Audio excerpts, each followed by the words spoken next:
Hello.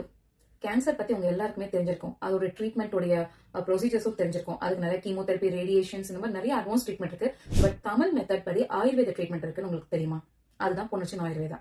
Punarjan ஆயுர்வேதாவோட founder Sri Bommu Venkateswara Reddy கிட்டத்தட்ட 15 வருஷமா புற்றுநோய் வந்து பல பேருக்கு ரிலீஃப் கொடுத்துட்டு இருக்காங்க. அவங்களோட பழைய ரசாயன ஆயுர்வேத ட்ரீட்மெண்ட் மூலமா. சரி, இப்போ இந்த நியூஸ் எதுக்கு நான் இப்ப சொல்றேன் அப்படின்னு கேட்டீங்கன்னா, இந்த ஹாஸ்பிட்டல் தெலுங்கானா, ஆந்திர பிரதேஷ், கல்கட்டால மட்டும் இல்லாம இப்போ சென்னையிலும் கொண்டு வந்திருக்காங்க. இந்த ட்ரீட்மெண்டோட மெயின் பெனிஃபிட்ஸ் என்ன அப்படின்னு பாத்தீங்கன்னா, உங்களோட பிரச்சனைக்கான ரூட் காஸ் என்ன அப்படின்னு பார்த்து ஃபுல்லா கிளியர் பண்ணிடுவாங்க. செலவு குறைவு, அது மட்டும் இல்லாம உங்களுக்கு எந்த விதமான சைட் எஃபெக்ட்ஸும் கிடையாது. கீமோதெரபி ஒரு சிங்கிள் செஷன் எடுத்துட்டு வந்தாலே பார்க்க நமக்கே அது வந்து எவ்வளவு பெயின்ஃபுல்லா இருக்கும் தெரியும். பட் இது வந்து பெயின்லெஸ் ஆன ஒரு ப்ரொசீஜர். நீங்க இது மத்த ட்ரீட்மெண்ட்ஸோட சேர்த்து இதை எடுத்துக்கும் போது இந்த ரசாயன ஆயுர்வேதம் வந்து உங்களுக்கு சீக்கிரமாவே வந்து இதுல இருந்து ஒரு ரிலீஃப் கொடுக்கும்னு சொல்றாங்க. பிராண சக்தின்னு சொல்றாங்களா, அதை வந்து இம்ப்ரூவைஸ் பண்ணி உங்களோட இம்யூன் சிஸ்டம் இன்னும் ஸ்ட்ராங்காவே பில்ட் பண்ணும். முக்கியமா இங்க பெட் ரிட்டன்ல இருக்க பேஷன்ஸ் கூட சர்வைவ் ஆயிருக்காங்க. இவங்க Punarjan Ayurveda Tamil YouTube channel run பண்ணிட்டு வராங்க. அது நிறைய வீடியோஸ் அப்லோட் பண்றாங்க. நீங்க பார்த்தாலே உங்களுக்கு ஒரு ஐடியா கிடைக்கும். உங்களுக்கு தெரிஞ்சவங்க யாராவது கேன்சர்ல சஃபர் ஆயிட்டு இருக்காங்க அப்படின்னா கண்டிப்பா இந்த வீடியோ ஷேர் பண்ணுங்க உங்களோட ஃப்ரெண்ட்ஸ் அண்ட் ஃபேமிலிக்கு. அது கண்டிப்பா உங்களுக்கு வந்து ஒரு உதவியாவே இருக்கும்.